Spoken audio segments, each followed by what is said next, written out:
Hey, this is the Councilman, inviting you to tune in for Down Ballot, live every Tuesday at 7:30 p.m. Pacific, right here on Plex Media, or on your favorite podcatcher. Get the dip on local derp from the folks who know it best, us. And don't forget to stay tuned for Local Love. Down Ballot, because all derp is local.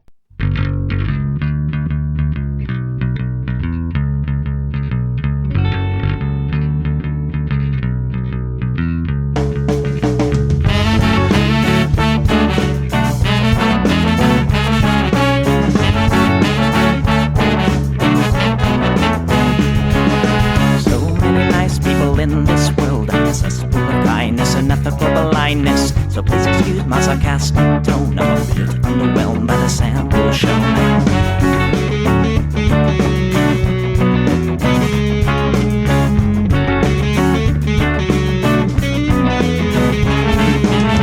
Mr. Bistro fraternity guy, you got the asshole bloodshot eyes. Get drunk and fight every night. Idolize Bradley, belittle women's rights. Homophobic, racist, and don't give a fucking hey. Do you think you can drive a bigger truck? So wear your baseball cap to decide to let everyone know that you're a nice guy. So cool, we're so impressed. Lots of chicks and a barrel chest. Cause you're a real man. Punch for punch, gonna piss in your face while you're passed out drunk. I'm a nice guy, you're a nice guy. He's a nice guy, but all of you are assholes. I'm a nice guy, you're a nice guy. She's a nice guy, but all of you are assholes. Nice guys rule the planet. I just can't understand it. Conquer divine by deception and lies. Social Darwinism and an overdose of pride. Fuck off, shirt off. I don't wanna hear it. Fuck off, shirt off. Read into the lyrics, cause everybody gets their just desserts. As long as you remember that nice guys finish first.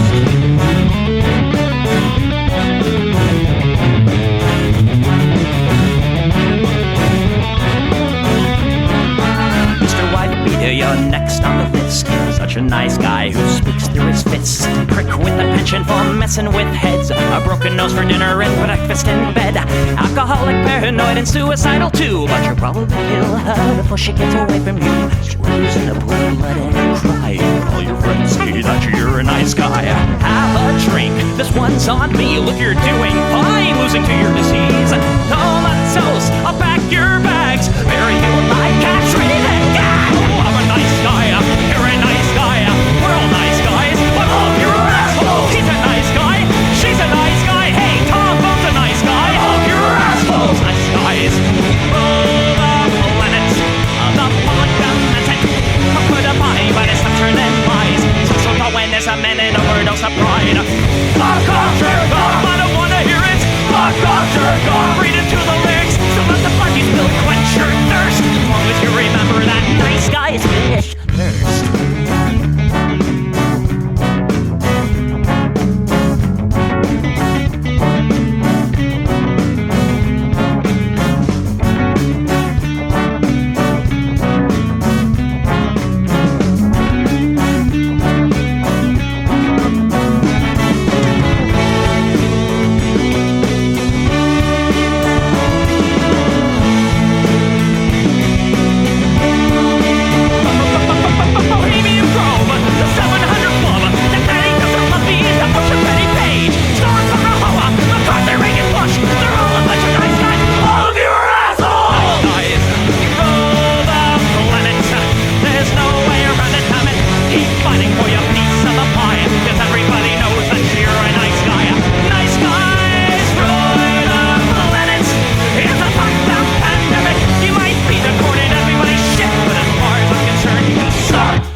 Welcome, podcast listeners, and thanks for sticking around for the Upfront Hour live viewers and listeners. This is the Plex. We do this show live every Sunday from 7 to 9 p.m. Pacific and beyond into red light.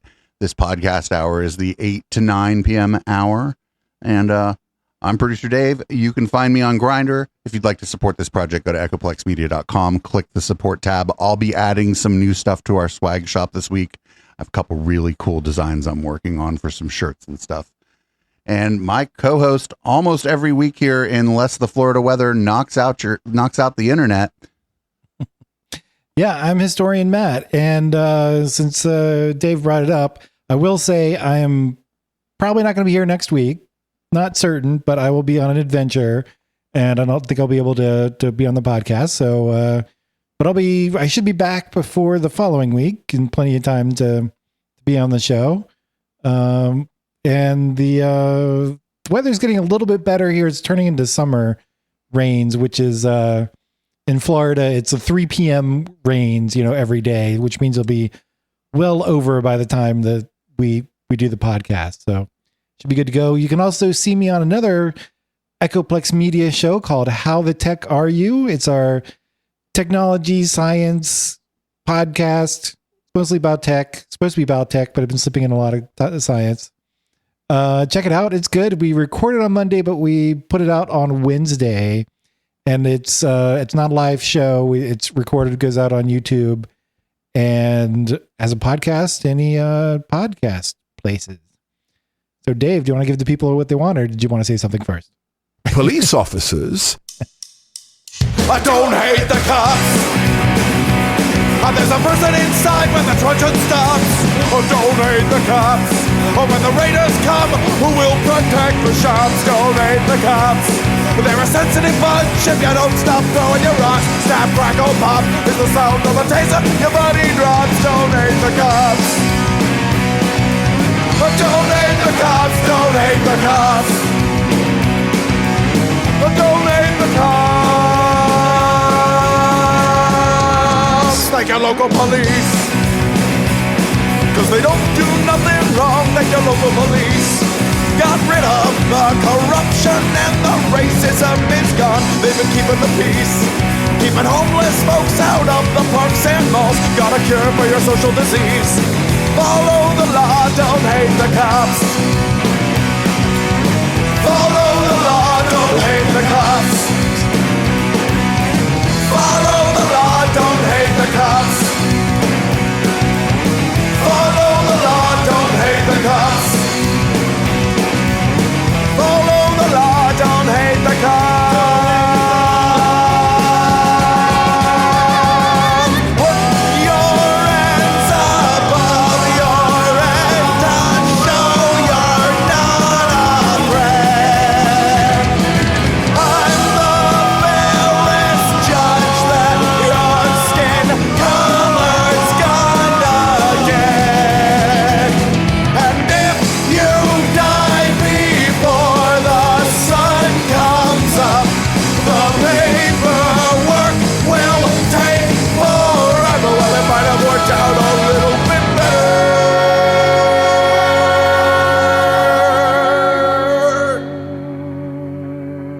if you didn't hate the cops. Cause they don't do nothing wrong. Don't hate the cops. You can't blame them for just doing their job. Don't hate the cops. Well, you gotta wonder how much would it cost for you to be shot at and stabbed at by maniacs and drunks. Don't hate the cops. Don't hate the cops. Don't hate the cops. Don't hate the cops. Don't hate the cops. Don't hate the cops. Don't hate the cops.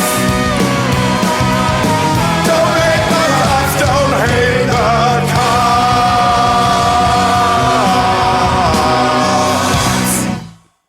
All right. We're going to open the podcast portion of the show with a Father's Day message from Herschel Walker, who is running for Senate in Georgia and could possibly win.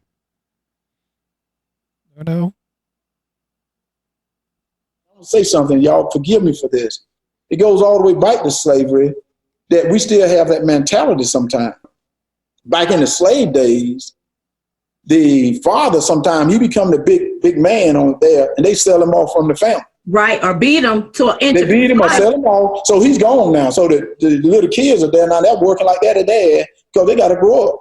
What we need to do is, let's say, okay, Herschel, and I blame myself, but I'm going to tell you what I'm doing. I said, what we need to do is let's go in our neighborhood and let's become fathers of those fatherless child.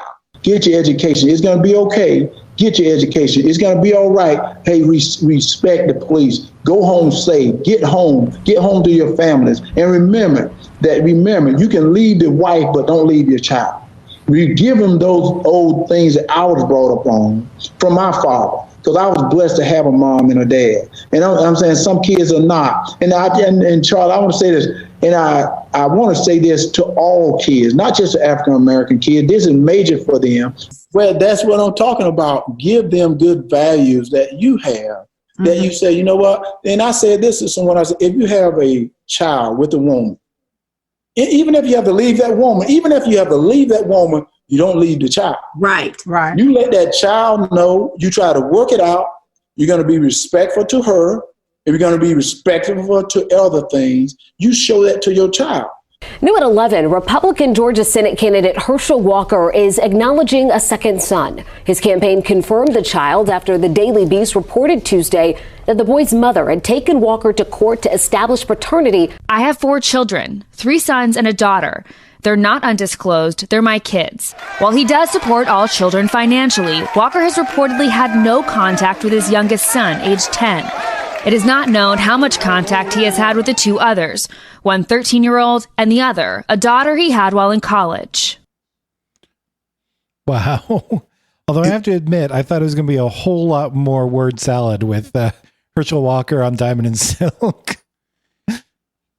Yeah, me too. I was kind of disappointed in the word salad, but I mean, those are inspirational words from an inspirational father.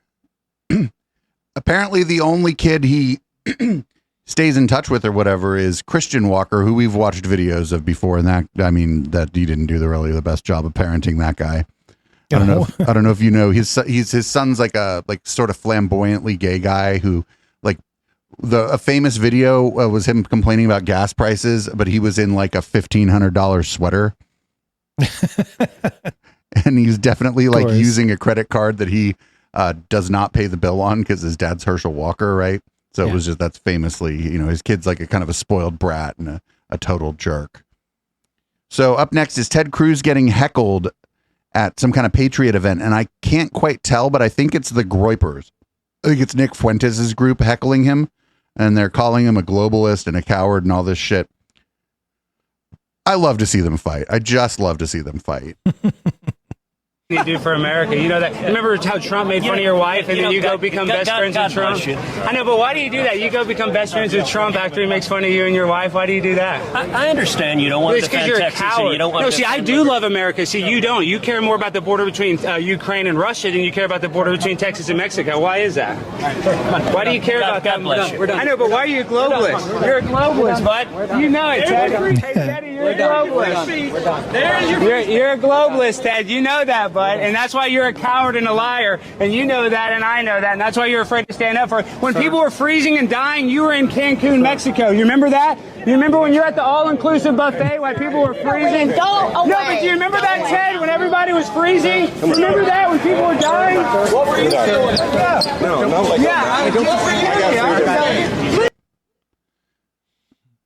Some of the stuff he was saying was right, but like this, oh, you're a globalist. It's like, dude, I don't love Ted Cruz, right? But he is responsible for foreign policy decisions to some extent. Yeah. They vote on things in the Senate that have to do with foreign policy. So it's not actually a bad thing for a senator to care about things that are happening on the world stage. I just don't think Ted Cruz is the person who cares about things that are happening on the world stage unless he can use them to grandstand. And I don't know who this guy is, but the way he's talking and the things he's saying leads me to believe that he's either one of the Nick Fuentes people or he's incredibly influenced by them, because this is the kind of stuff they talk about. They talk about nationalism, open discussion of nationalism. Yeah. Globalist doesn't mean you are aware of global issues. It means that you I guess support a global world government above your national government. I'm pretty sure that's what he's trying to say. Well, as far as the global economy goes, that ship already sailed, right? Yeah. So you're just super late pass on that as far as money. The money already flows freely. Yeah. This next one's funny. Here's Ted Cruz. He's on with Michael Knowles. Michael Knowles is a contributor for the Daily Wire. That's little Ben Shapiro's rag. And apparently Ted Cruz is a gamer. Okay. When you can buy in-game items and sort of make your character stronger or get advantages. Now, I'll confess, when I play some games, I'll sometimes buy it because it is more fun if suddenly your character has a lot more great stuff that would take you 6 months or a year to build up. So sometimes I'll spend $20 and buy a treasure chest full of coins because then I can spend them to get cool things in the game. Yeah. Today we learned that Ted Cruz sucks at video games. Yeah. Well, he's probably talking about like crappy phone games, right? Right. Yeah. Like Candy Crush and shit, where it is actually kind of hard to get ahead if you don't spend any money. Yeah. But I mean, it's just Candy Crush. It's like a non-story. I just thought it was kind of funny that Ted Cruz copped to being really bad at games. So I fucking put it in here. Here's Ron Johnson. We saw him earlier talking about January 6th. And now this guy ran for office. When he first ran, he said, I'm going to do 2 terms. And it was one of his big talking points when he was running for, I believe this is a senator, a United States senator. Well, now he's running for his 3rd term, if you could imagine that. And he's going to answer some questions as to why he didn't keep his promise to just do 2 terms. To run again, I didn't want to do this. I was happy 12 years and go home. Okay. And my wife really didn't want me to do this, but we're both patriots. And when we started opening up after COVID, as I'm going around the state, and people are literally coming up to me with tears in their eyes or streaming down their cheeks. So you got to run. You got to help us save this country. Okay. And now that I've decided to run, now it's just, we have to save this country. The tears haven't gone away.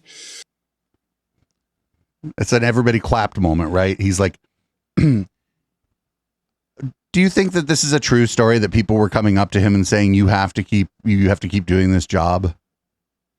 Well, I mean, the only people that are probably allowed to come up to him are his supporters. So it's probably very biased, survey there. Right. And I don't know. I think that like running with a self-imposed term limit when you, if you're kind of unknown or whatever, is actually a pretty good talking point, a pretty good way to get people to vote for you, right? Because a lot of people are in favor of term limits for Congress anyway. And if you impose it upon yourself, you're going to peel some people off who might like your opponent for whatever reason, just because of that, especially in a primary. Of course, when you don't follow through, you kind of lose a certain amount of respect from people.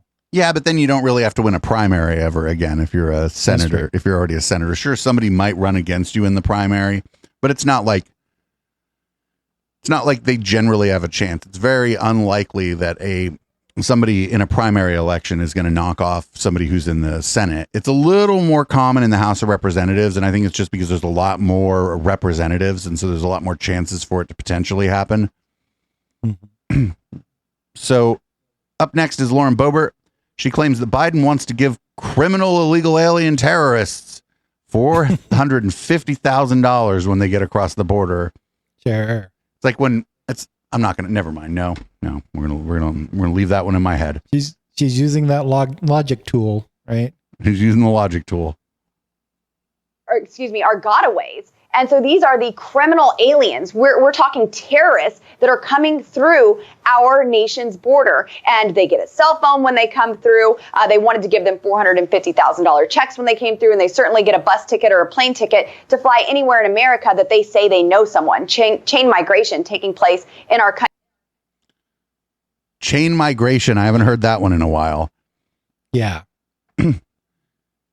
So the $450,000 check, I think she just made up, or someone else made it up and she's repeating it. Yeah. And I don't know if they fly you or put you on a bus somewhere. I imagine that's not unlikely if you have family somewhere while your case is adjudicated. If if it's determined by the powers that be that it's not worth their while to incarcerate you, they'll probably send you to go live with family or something while they adjudicate your case. I don't see any problem with that because crossing the border is not a felony, and lots of people get out on bail for felonies even. So, and lots of people were released on their own recognizance for non-felony offenses. And that's fine. I don't see a problem there. Did you know that Marjorie Taylor Greene was attacked? Did not know that. I feel like not actually attacked, though, is what's going to show up here. It was a sticker. Oh. Is it one of our stickers? No, I wish it was. I wish they'd be talking about our website on the news and stuff all the time because it was one of our stickers. But alas, no, it's not one of our stickers. It's she had a 2 genders sign outside of her office, and apparently somebody put a sticker on it. And it's the fucking Cuban Missile Crisis. The Department of Justice refuses to prosecute Tim Hysom, Jake Auchincloss's chief of staff. Even though he's been caught by Capitol Police, he's on camera, on video twice, attacking the sign, attacking my religion, attacking my gender, and attacking my beliefs of protecting gender and also the beliefs of my district. And so they refuse to prosecute him. Hold on for a second. Attacking religion and attacking beliefs of you or your district somehow, none of those are illegal. Like, as you can see video here. He's putting a sticker on a sign she put out there. The best she's going to be able to do is like defacing property. That if it's a sign that she had printed out, the max that thing could have cost us like $20. So yeah, so this just isn't a real big problem here. Pelosi will not provide me with a security detail, even though they provide themselves with a security detail. Is she worried about getting attacked by a sticker person? There's like a rogue sticker looking for her in the fucking halls of Congress. So many death threats. I don't know if one of these death threats are actually Tim Hysom, and I do not feel safe. I'm going to have to take out a restraining order against him because I don't know if my life is threatened. Your life's not threatened. Well, she said she was getting death threats, which I'm not that surprised about, but she was just like randomly applying it to this guy who put a sticker on her sign. Like that's death threat and sticker, not even remotely close to the same thing. Right. She said, "Oh, God, I don't know. How do I know that this death threat isn't from the person who put a sticker on my sign?" And it's like, well, that's the chief of staff for someone else's office in the House of Representatives. I have a feeling that they know better than to send people death threats. Yeah, I would hope so. So here's her talking about it on the floor of the House, and she's got this. She's got the sign and the sticker. Also, it just doesn't look like a sticker. It looks like they printed out a piece of paper and put a little tape on it.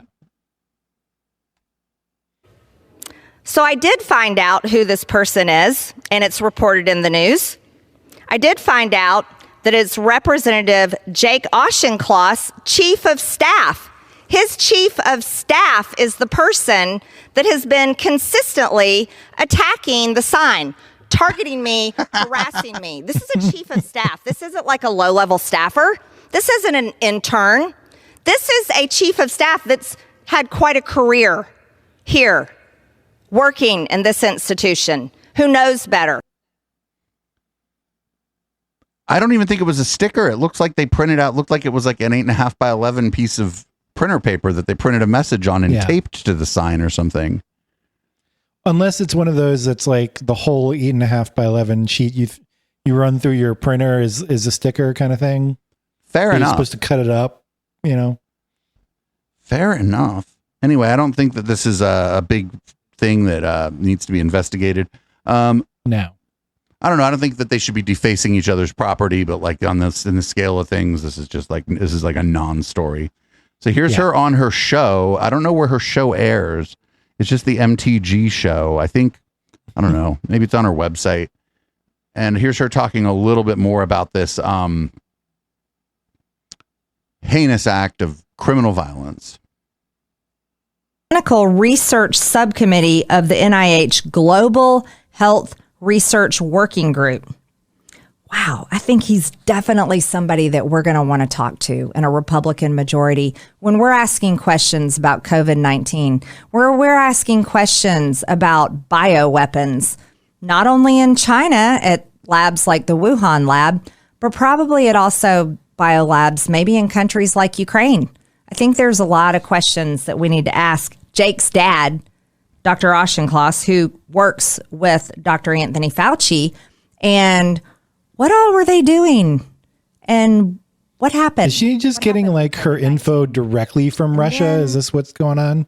Yeah, I don't know and that wasn't related to the sticker, except that as soon as the sticker happened, she had to she's like, okay, let me find a conspiracy theory about this guy. Yeah. She's like, there's got to be a conspiracy theory about him. He's a Democrat. He probably supported reasonable COVID policy. There's got to be some kind of conspiracy theory out there about him. And apparently there was. And his dad worked with Fauci on bioweapons, I guess. Probably just doing research on viruses in general. And somehow that's a bioweapon now. Or maybe they have absolutely fucking nothing to do with each other. That's true too. I mean, we gotta leave open the possibility that this is just something that's completely bullshit, right? That good point. Somebody with the same name worked with somebody else with the same name. I mean, any number of things can happen here. We don't know. And yeah, it's just real interesting that as soon as the Stickergate happened, she decided to go looking for conspiracy theories about the guy whose chief of staff did it. She cray. You know what else cray is this next story. This gal who is dressed totally normally for the heat in Louisiana, dressed totally normally for the heat in Louisiana, got an indecent exposure ticket. What? Check out her outfit. Looks fucking normal as shit to me. Guess what? Yeah. You see my outfit? I got a fucking ticket for indecent exposure in Winfield, Louisiana. Okay, indecent exposure. All of my bits are covered. The fuck? Are you kidding me? At a family event where there's alcohol being literally handed out for free, and that's a family event, and 3 female cops came up to me and gave me a fucking ticket. I live a mile down the road. They literally could have just been like, hey ma'am, could you put some clothes on? And I would have been like, yeah, cool, I'll be right back. But no, they stood there and gave me a fucking ticket for indecent exposure. Actually, the answer, could you put some more clothes on, would be no. Good point. I am wearing enough clothes, actually. Like what? Doesn't she have to be showing something that's not allowed? Like what is she not allowed to show her belly button or something? Like I don't understand. I mean, I'm not into women or anything. She looked pretty decent to me, Matt. She looks perfectly clothed to me, I mean, I can understand not having as much because it's really hot. I mean, I'm in Florida. I understand the heat and humidity, which you guys don't have over there in California. But yeah, that seems appropriate. She's got the right face right where we still screened it. So we're going to leave it there. The frown. Yeah. I mean, there's no courthouse in America anywhere that's going to uphold that, right? Right. But she's going to have to go to court to fight it or just go pay the ticket. And yeah, that's fucking bonkers. She's just wearing short shorts. They're not even the shortest shorts. Have people ever seen the 70s? There were men in the Castro wearing shorts that would have put her short shorts to shame. And her shirt isn't even a V-neck. I mean, I shouldn't have to be making apologies for her because she didn't do anything. Right. But this is just what you might wear in the heat. Yeah. Or even if it's just kind of a nice day. Yeah. Fuck those three lady cops came up and did this too. Fuck those 3 lady cops. Yeah. What a crazy fucking country this is starting to be here. Starting to be since forever. So Dan Crenshaw got harangued by the same guy that we saw Ted Cruz talking to a few minutes ago. We ran that clip last week. And here's Dan Crenshaw, who's like, the monster I helped create is behaving like a monster. How could this have ever happened? So the latest conspiracy theory about me, and look, there are many, and they're kind of hilarious, and people love to click on them. One of the latest ones is that I'm secretly part of the World Economic Forum. That's right. So the conspiracy goes like this. Even though I vote completely opposite to their values, everything I say and do is completely antithetical to everything the World Economic Forum stands for, that there's this Sounds like you're an expert on the World Economic Forum, buddy. You're not making a good case for yourself here. belief that secretly I'm a card-carrying member. It's not true. Never collaborated with them. There's no correspondence with them. There's no membership. There's nothing. The reason people latch onto this, for those of you who don't know, and you probably don't even know what the World Economic Forum is, a few years ago in 2019, every year they publish a list of like up and coming leaders, and they put me on the list. I rose to fame very, very quickly in 2019, and so they add me to the list. There's no correspondence that occurs. There's no membership. There's no meetings. Never been to Davos. And I think we need to put the conspiracy back in the box where it belongs. And let's try not to turn our politics into the Jerry Springer Show. Thanks, everybody. Not for nothing, this guy was the admin of a Pizzagate group on Facebook in like 2017. Of course. He claims that he had kind of forgotten about the group and that it had gone Pizzagate without him knowing. Yeah, sure. But still, I mean, he started, the snowball rolling down the hill, right? Right. Again, it's just that these people, like, they're willing to rile up like a right-wing conspiratorial base against their Democratic opponents when they need to. And then that conspiratorial base turns on them and they seem so fucking shocked about it. Yeah. They think they kind of have control of the phenomena or something, and they don't. You can't control that kind of phenomena. Yeah. Oh, God. Also, I realized I used an inappropriate analogy for Florida because we don't have snow and we don't have hills. So here's more of Marjorie the Gathering. She's going to talk about how people don't trust Congress. And I think it's from this. Again, look who it's coming from. And of course, it's about the sticker. Or at least tangentially about the sticker. Let's see what's going on here. You know something? The way this place treats me is exactly the way conservatives, Republican voters, and many Americans feel treated. They feel mistreated. Because this place only cares about itself. This place cares about what happens here. And is so disconnected to farmers who are about to go out of business, mothers that can't find baby formula, women that can't find feminine products. The border, all those towns, overrun. They try to help the people so much, they can't even help anymore. The crime that's increasing. The billions and billions of dollars that we're sending over for a proxy war with Russia and some other country to protect their borders, but we won't protect our own. Did you not know the name of the country? Feel mistreated the same way I feel mistreated. And it's completely wrong. It needs to change. You see, this is a place where we should all be working together. It shouldn't be hard for Republicans and Democrats to come up with a budget that serves our country. It shouldn't be hard for us to work together to fund a Department of Justice that prosecutes crimes in America, crimes against members of Congress. Like a sticker. This shouldn't be complicated. But somehow it's complicated, and it's all complicated because of the disgusting industry called politics. And that needs to change. Well, then what are you doing working in that industry?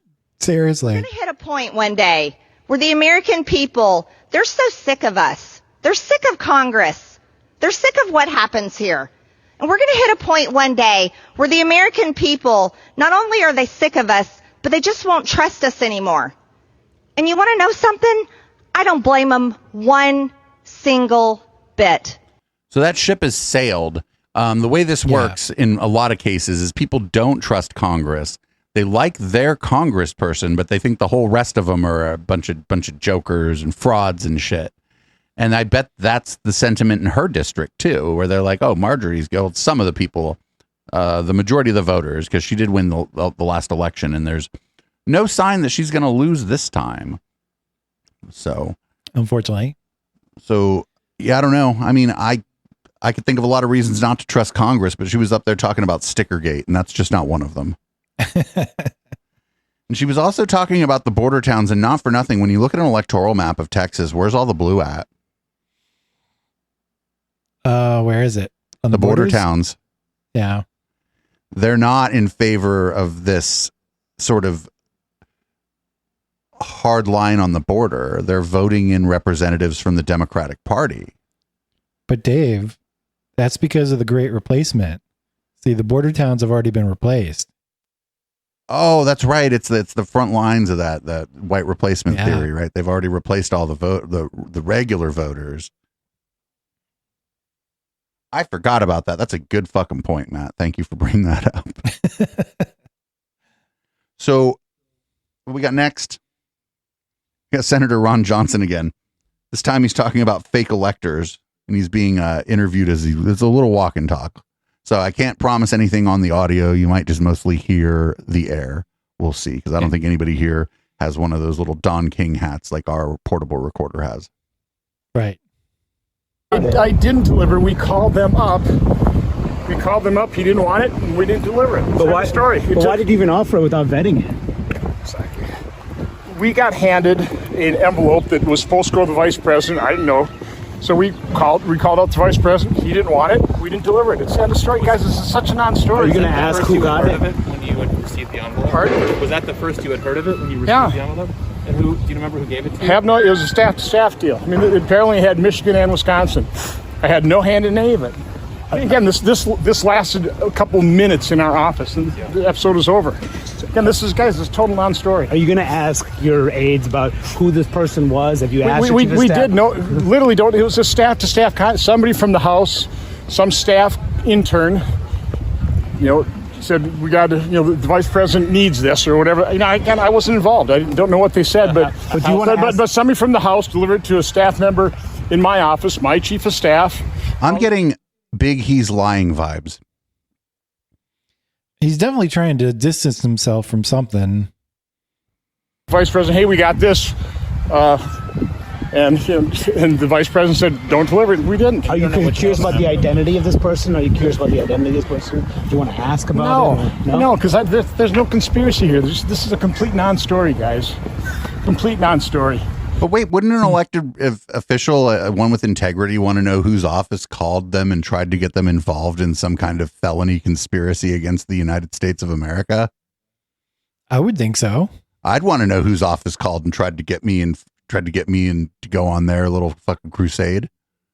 Yeah, I mean, if I was not involved, like really not involved with this, and it seemed like some backroom thing was happening that was getting me involved, like I would want to know everything that happened. Like, do I have somebody who's disloyal on my team? You know what I mean? Right. Like, who's trying to get me in trouble? Right. Was someone on my team entertaining this notion without coming to me first to ask about it? Right. Yeah. Or even was someone on my team talking about this with somebody without consulting legal counsel about the discussion? Right. Yeah.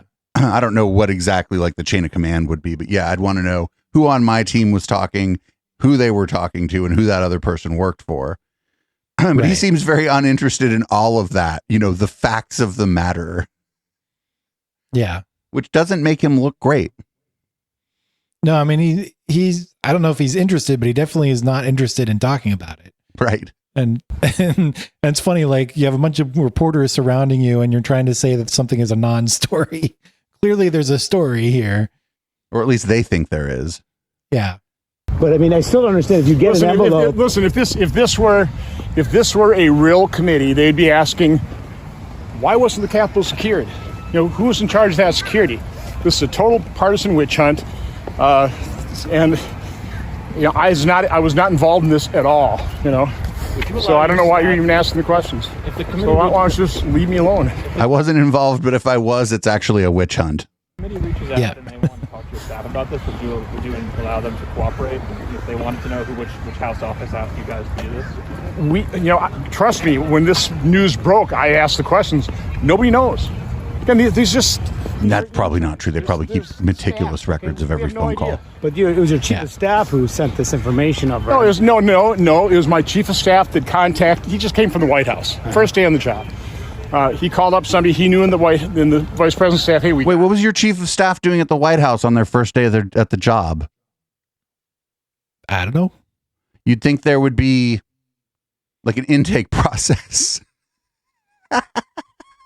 Yeah. Oh, this guy's not making himself look great at all here, I don't think. At this, and the vice president would don't deliver tests, and we didn't. I mean, and he does. You do know? Does he know who he got this from?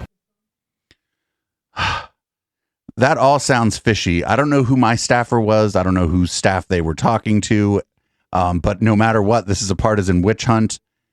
And also my chief of staff on their first day at the job, I decided to send them to the White House. Yeah. Even if it's an experienced person with connections, you'd still think their first day as your chief of staff, you would spend the day with that person. Yeah. Getting them kind of up to speed with what's going on in your office. If you need X, you'd contact this person. Like, just sort of, it's my first day here. Things that no matter who you are, how qualified you are, if you're part of a bureaucratic organization, you need to know how the bureaucracy works. Right. So there's this guy, Patrick Byrne. He's sort of QAnon adjacent. Okay. And he thinks that he should be called in front of the January 6th committee.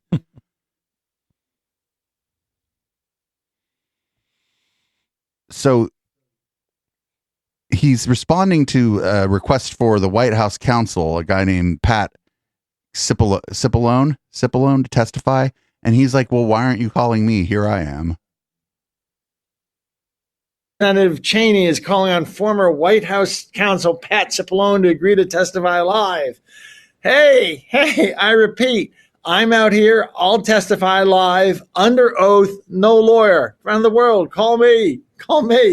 What am I, Wood? Boy, you're a dumb fuck. Was he rando? Like, what does he have to do with? He doesn't have anything to do with any of this. He's like some Q adjacent grifter.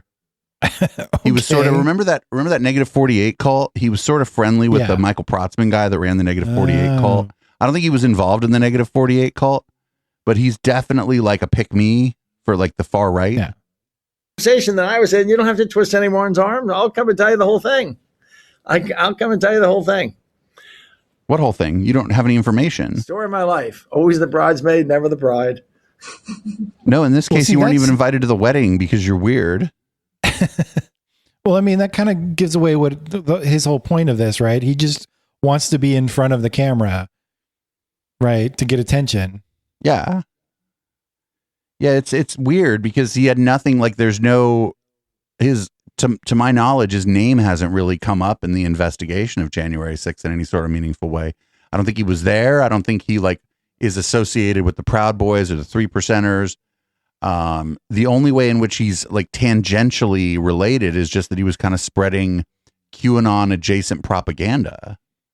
Yeah. And everybody who spread QAnon adjacent propaganda ain't going in front of Congress because you actually have every right to do that. Yeah. There's nothing there. You've done nothing wrong. I mean, I think you've done something wrong, but you've done nothing illegal. Yeah. So if you know, the FDA banned Juul, the nicotine vape company. They just banned the stuff entirely. They didn't ban vapes. They banned Juul specifically because they were marketing the highest nicotine level, like as the one that they were encouraging people to suggest to people who were trying to quit smoking. And the FDA is like, well, we think that's bad. And I think it's stupid. Yeah, I think they were also a lot of people thought that they were marketing to kids. I don't know if that's provable or not. Definitely there was a lot of younger people using Juul over any other brand. And I think the reason the younger people liked it is it was kind of fashionable looking. You've seen them, right? Yeah. Like what looks like better, a Juul or this fucking spaceship contraption that I have? You know what I'm saying? Like the Juul had like a design team and stuff. I feel like your comparison was a little biased there, but okay. Well, no, I mean, this is like the other options are things like this. There are other little things that look like cigarettes But the Juul, like they had a whole like design team, and that's why like younger people were drawn to it because it looked, I guess, cool or whatever. I never cared. Right. And I think it was bad that they banned it. But I don't care that much. Those people made a ton of fucking money, so they'll be fine. But here's Tucker's take on it. Okay. And of course, the still here is a crack pipe with Joe Biden because this is what you do at a news outlet. Of course. No, they have a new drug war. Yesterday, the FDA announced it's planning to remove virtually all nicotine from cigarettes. Now, nicotine is not the thing that gives you cancer. Nicotine is the thing, it's addictive, but it also increases mental acuity. But they're taking that out. Wait, no, it doesn't. According to the Wall Street Journal, the agency will also ban Juul e-cigarettes. Now, what happens when you get off nicotine? Well, your testosterone levels plummet and you gain weight, both of which the administration... Is that true? I don't think that's true. More passive. I mean, the gain weight is. So maybe that's what he's talking about, because when you gain weight, you tend to lose testosterone as well. So he said mental acuity, but like by that logic, methamphetamine also increases your mental acuity because it's a stimulant. Yeah. That's not... Smoking cigarettes doesn't make you do better on any standardized testing of any kind, but maybe we don't get into talking about standardized testing, huh? But like it doesn't increase your ability to solve problems, and everything Tucker there said there is a lie, if you could imagine that. What? So we're 45 minutes in and we got to our palate cleanser this week. Yay. So in 1975, apparently the NHL team, the Blackhawks, played a game against Sesame Street. And there's some video of it. So this is cute. For the Sesame Street gang, it's the Cookie Monster protecting the goal, and out of the garbage can for this performance, Oscar the Grouch at center. Now facing off, it's Oscar the Grouch and Blackhawk Bill White. White driving the puck down the ice, on goal, with a terrific save by the Cookie Monster and a fast move to his left. Big burst now, but it's stolen by the Blackhawks. Number 17, Elaine Degler with the puck down to Ivan Bolgarev, who shoots for the goal, but again it's lost in the Cookie Monster's fluff. The seasoned Sesame Street veterans keeping their lead just a little longer. There's a lot at stake here. I think we just watched Cookie Monster eat the puck.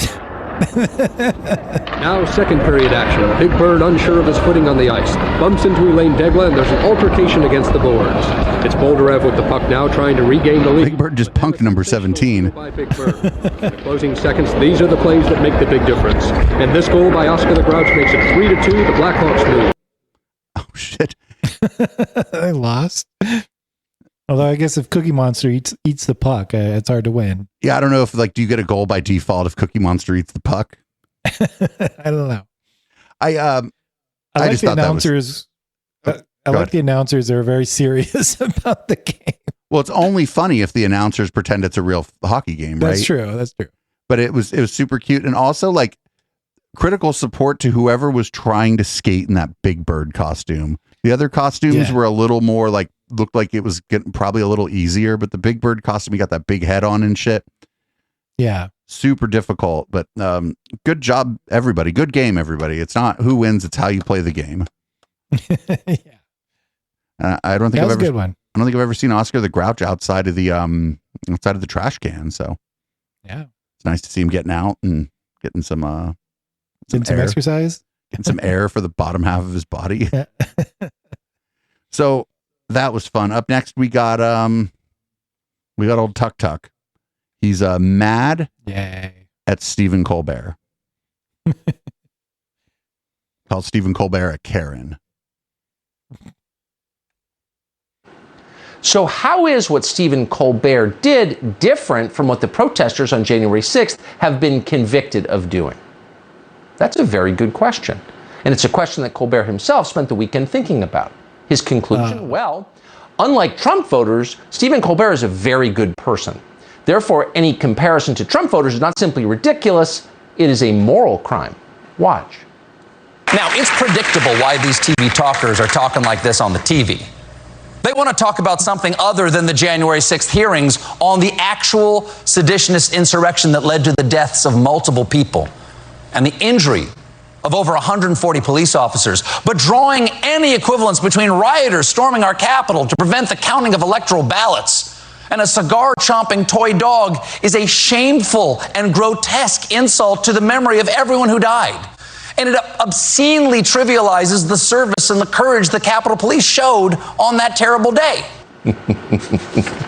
Yeah, it was a toy dog. It's shameful. In other words, when you criticize me, you're really criticizing the brave Capitol Police officers who arrested the people who worked for me, the ones who committed the crimes I asked them to commit. And I, for one, will not stand for that.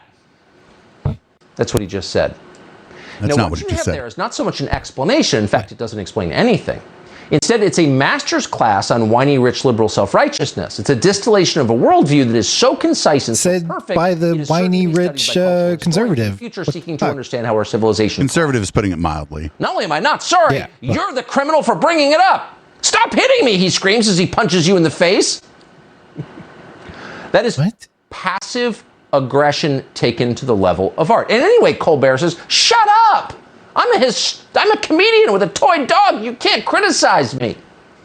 So the question really is Stephen Colbert a comedian? Well, if you're one of the relatively few people who still watches Stephen Colbert's show on CBS, you'll that's fucking bullshit. Tell. This show's like the most popular late night show. Colbert sounds like the notably unfunny Karine Jean-Pierre. He sounds like a Biden flack, delivering whatever talking points the White House tells him to repeat. And if you doubt that, here's what it looks like. Ladies and gentlemen, Joe Biden did it. He's our next president. God, his band is so good. To be the one you were thinking about when you weren't sleeping last night. And it's the one happening all over America. The protests in wake of the murder of George Floyd. And please don't buy the false narrative that these are lawless mobs. The vast majority of these protests have been peaceful. There's a simple, if extremely difficult solution. Reduce the number of guns. We've done it before, and it worked. Russia's invasion of Ukraine is a humanitarian crisis, but also it is a triumph of humanity. Take that, Putin. Okay, so I might have the most privilege of any white person you've ever met. How do I identify that in my own life? Because if I have white privilege, I want to be able to identify it. Give me some hints as to my white privilege. Oh my God. Okay, this is a long clip, but I think this is my favorite part is the vaccine dancers right here. This is great. This is why we need a budget, everybody. Yeah. There were people dressed up as vaccines and dancing on set with Stephen Colbert, and I feel like that's the kind of energy we need to bring to here to Echoplex Media. Although we don't have our own band, so we'd have to make them dance to like a Ruffies song or something. Yeah. I do have to ask though, before we move on from that one, what was Tucker complaining about? Like, I don't even know what the thing was that Colbert supposedly did that Tucker was complaining about. There's a character, Triumph the Insult Dog. It's a cigar smoking puppet. It's obviously not really smoking the cigar. Apparently they went to the Capitol without went onto the grounds or whatever without an appointment or whatever. Oh. And they believe they were escorted out because they were there without an appointment. Did they steal a door? No. And did they erect a noose to hang people? No, I don't think they did anything of the sort. And actually, best I can tell, the bit wasn't even that funny. So yeah, that's the real tragedy, is the bit wasn't funny. Okay. But yeah, they were there, I think. Exactly the same. They were there without an appointment, like without authorization, like in a part of the Capitol where they weren't supposed to be. And they were escorted off, and I think they were given a fine or something. Okay. So here's an argument in favor of pollution on the Newsmax channel. But just bear with me for a second, because obviously people, I agree with you. This gets blown out of proportion. They go full lunatic mode when they talk about this issue. But obviously there must be some impact. Burning things obviously can't be that good. I think we can all agree on that. When you see the stuff burning into the air, when you see coal burning, I can't imagine that's good for the environment. So what do you think the future looks like? What are your thoughts on that? Well, so you have to distinguish between the climate impacts and then you can just call them pollution impacts. Okay. So you can talk about the emissions of a given amount of coal, but even there, if you have filtration technologies, those emissions can be quite low. And you actually don't want to live in a world with nothing in the air. If you have a totally clean world, you become extremely vulnerable, just like if you're never exposed to any germs, which we've seen some people have this happen during COVID. You're vulnerable and you become more vulnerable with that. You need just the right amount of fucking coal ash in your environment so that your body adapts to it. Yeah, it's not like the Earth is like has an immune system that needs to be trained for to fight coal ash. It doesn't work that way. Right, and human beings too, you don't become immune to the negative effects on your lungs of pollutants by being exposed to them. He's just conflating this with like the germ theory of disease. Yeah. That kind of thing. But with the CO2, the point is that impacts climate, but it's perfectly possible that the positives of that outweigh the negatives because part of it is greening and part of it is warming. And the warming, the general consensus is occurs in colder parts of the world. So I think there are going to be some pros, some cons, but the benefits that come with the warming are huge. And that's my basic point is people don't think about the benefits. Well, unless you live in like a low-lying country, the only way like an island country or something. Cooling on demand irrigation is through fossil fueled machines. And as you said at the outset, so-called green energy isn't remotely a replacement for these. So we'd become even more endangered by climate without. Will it ever? That was just the most wrong shit I've heard anybody say in like a very short period of time in a little while. He literally was telling us that like if the air was completely clean, that we wouldn't be resilient to pollution. Yeah, it doesn't work like that. Yeah, it's bad for you. The shit in the air is bad for you. Yeah. And then he was trying to go on about CO2 in the atmosphere. He's like he's like, oh, it's going to warm up the cold areas more than the hot areas. Well, first, that is somewhat true. It's going to be more, but the hot areas are still going to get hotter. And if you melt the ice caps, guess what happens to those places that are in the warm areas that are pretty low and not very high above sea level? They get possibly swallowed by the ocean, or they just have a lot more common flooding. Yeah, kind of like Miami. Miami's beautiful. Just throwing that out. let's save Miami. Let's save Miami. You got to do cocaine somewhere. Not you. I mean, other people, and certainly not me either. I don't do illegal. Of course drugs. not. Not anymore. Actually, I'm 44 years old, dude. Fuck that. Yeah. 45 actually. Shit, I forgot I'm 45 now. So, we got two more stories before we go into red light. And of course, we got Mike Pillow here. He's real mad about Walmart, like no longer carrying his pillows.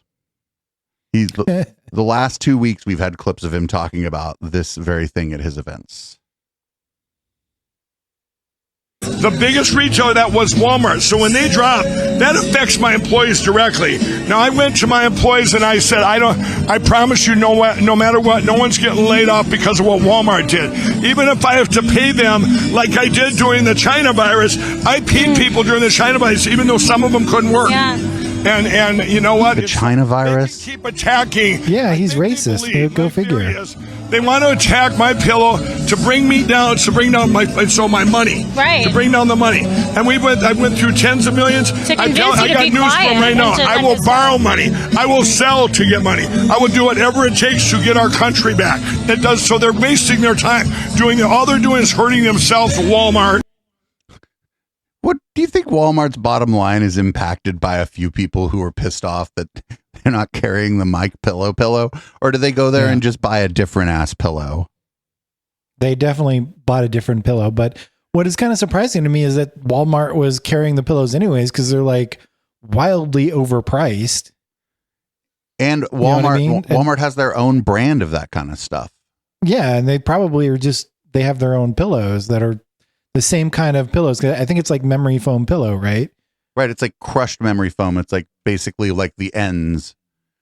Yeah. And then they just make it into little small cubes or whatever. Those aren't really great pillows, by the way. If you get a memory foam pillow, you want a solid piece of memory foam, not the crushed stuff, because over the course of the night, your head just sinks in as the crushed memory foam goes to the side, and now you don't have a pillow under your head anymore. So those are actually quite bad. I haven't tried the solid one. My pillows do have the little pieces of memory foam. It works fine for me. I have to be a little careful about how I set up the pillow so I get enough neck support. But other than that, they're very comfortable. I've had bad luck with them. I didn't pay for a My Pillow. Mine was way cheaper. So just before we get out of here, I'm going to run 2 clips of I ran this video on Wednesday for the Intellectual Dollar Tree, and the name of the episode that I put out was the Gay White Power Hour with Dave and Doug, because it's Dave Rubin and Douglas Murray. I think I'm like the only person who can really call it that and get away with it. Probably. So here's them first talking about the homophobic hate that Dave and his husband Dave got when Dave and Dave Rubin got when they announced that they were going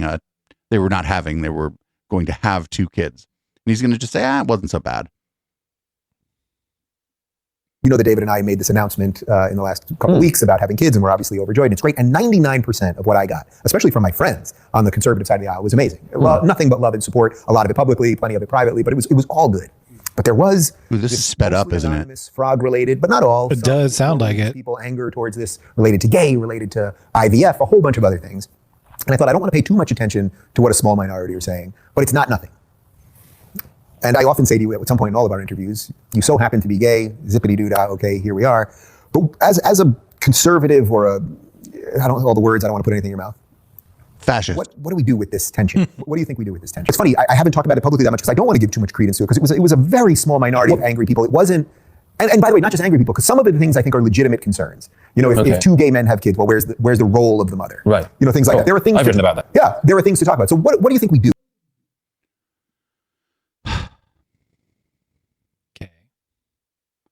What are the legitimate concerns? I don't think people were sending Dave Rubin studies about like what happens when there's no mother in the household, right? I feel like he's just getting like blowback from this group that he was helped kind of form, right? You know, the alt-right kind of people. Yeah, it's again like, why are these monsters that I helped create behaving like monsters? Right. And at the time, I mean, I saw it on Twitter. People were saying pretty nasty fucking things to him. And now he's like downplaying it. Yeah. Which, I don't know, sucks for his kids, sucks for his husband, because he's not out there like standing up for his family using a fairly large media platform that he has. Here is another set of clips from this. It's they're talking about the war on white people. Of course. Think you stand here to judge Shakespeare? You really think you have that right? I mean, yeah, it's a work of art. Anybody can, yes. You can critique art, sir. But as I say, the culture bit is the most painful in a way, because it's the same story as the war on white people. It's the same story as the war on our history, the war on our religious inheritance and our philosophical inheritance. And this is the war on our cultural inheritance. And it's all done in the same way, with the same anger and resentment. Well, here's what I think. I think we've been being polite. And I'm done with it. Totally done with it. All of what I describe in this book is only going on because we happen to live in highly tolerant societies. So I give a set of what it would look like if we stopped being tolerant. Well, what would it look like for you, Douglas Murray, if we stopped being tolerant? I mean, here are a couple of standoffs I would do. I feel this very strongly. If you don't respect my ancestors, I see no reason to respect yours. All those people are dead. You know, if you don't show any respect for my history, I don't see why I should pretend to respect yours. Ooh, you don't show respect for my history. Why should I pretend to respect yours? Wow. Also, there's just history. It's just the shit that happened. People are arguing all over it all the time, but like you don't have a different history than other people. If you don't respect my culture. What does he mean by respect history? If you don't respect me, I see no reason to respect you. Now, what does this look like, this lack of politeness? Well, it would look like telling some truths that our era has been too polite not to say, or in recent years at any rate.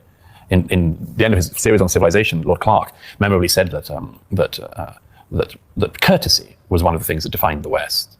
It's a very interesting thing to fall on at the end of his thing, but courtesy is a hugely important thing in Western society, but it's not endless. So here would be a non-courteous thing to say. We've been told about other ways of knowing, other ways of doing maths, non-race, anti-racist science, and all this sort of thing. Yet we do not go to any Aboriginal communities for vaccines. Oh, yikes. Because like imagine 50 years ago, some indigenous community decided to put up a biolab. Right? They'd be like, these people are building a bioweapon. That would be the first thing they'd say. Yeah, well, he's ignoring the fact that we do go to Aboriginal communities, or at least we used to study, what kind of medicines they used and to see if they have any that, might be useful for Western medicine, basically, right? Some of these communities had some stuff that turned out that we could get some extracts from certain plants and make into actual medicines. It was a way for people to kind of find new medicines. They didn't do vaccines, to my knowledge, but he's being an idiot. Well, when you wipe out a bunch of people, yeah, that also kind of causes a problem. Right. They're going to have a hard time building laboratories. Yeah. We go to no First Peoples for cancer treatment. We go to them for no mathematical, scientific, or artistic discoveries. That's incorrect. Yeah. We do not go to them to rediscover other languages and other cultures. No, because we beat their language out of them. What does he mean we don't go to them to discover other languages? He means to say that they're not like cosmopolitan, so that they're not going to know French. Oh. Okay, because we definitely go to them to find languages that we're like, we don't know about, right? In fact, and I sometimes believe it actually pushes our linguist science, I guess, is what you got to know what you call that. If I'm not mistaken, we during World War II, one of our codes that was hard to break was good point. Was an indigenous language. Yeah, but he doesn't mean that. No. Cultures. Partly, largely because such communities seem to have had not much interest in other cultures. Unlike the Western mind, they seem not to have taken a great interest. What do you mean by take? I mean, we took a great interest in other people's countries by colonizing them. Yeah. I mean, they didn't come over and colonize your country, so they're stupid, you dumb fuck. So, the not courteous thing would be us saying, we've been courteous for an awfully long time and we're going to stop because it seems not to be doing us much good.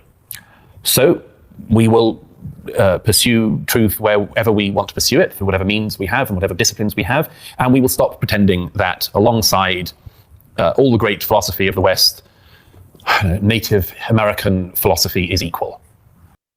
Whoa! Well, we don't know.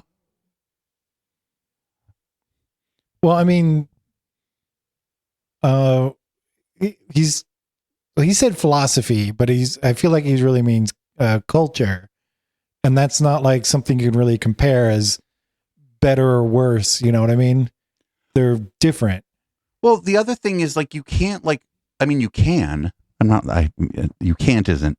You can't expect to like wipe out somebody's civilization and then go around being like, where are all your great philosophers? Yeah, good point. Yeah. You're like, well, they dead. Or now they're a warrior because of the circumstances we happen to be under. You don't know. Yeah. We don't know. We don't, Also, he seems to be forgetting about Buddhist philosophy and like Confucianism philosophy that's not Western philosophy or American philosophy, but was extremely important and not large for parts of the world. Not for nothing. There's a bit of a pipeline from like Eastern philosophy done by white people to the kind of fascism that old Douglas Murray's talking about. Yeah. Really? Well, that was bad. We watched that whole thing on Wednesday. Isn't that great? Wow. Yeah, I did not tune in. I forget, there was something we covered that I thought you were going to go over. Oh, it was from actually How the Tech Are You? There was somebody, you were trying to find more information about something. I guess you didn't find a video for it. Oh, the Google cult. Yes, that one. Yeah. Yeah, that's a good reason to check out the last episode, actually, of How the Tech Are You, is we talked a little bit about a cult that seemed to have been dominating a team inside of Google. And I haven't looked at it much. I'll look at it for our Thursday show. Anyway, thanks everybody for listening to the podcast version of this show. Live viewers, hang out. We're not going anywhere, or I'm not going anywhere. Matt's going to bed because he's on the East Coast. I'm leaving. Thanks for joining me yet again, Matt, and I'll see you tomorrow for the recording of our other show. Yeah, thanks for having me. You can find this podcast wherever you find podcasts. Make sure you follow us on Twitch, twitch.tv/Echoplex Media. You can find the Defamation Times and all kinds of other great stuff on our website. That's echoplexmedia.com. I have a new article from Professor QAnon dropping pretty soon. Not sure what it's about, but he said I would be particularly interested in it. And I'll be back with Red Light, everybody. And a drink.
Can't get enough Echoplex and want to keep the conversation going with the hosts and community when we're not live?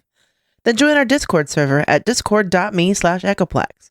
We have text channels, voice channels, meme repositories, and a whole section of screenshots that we don't even remember where they came from. Come join the Now Space on Discord at discord.me/echoplex.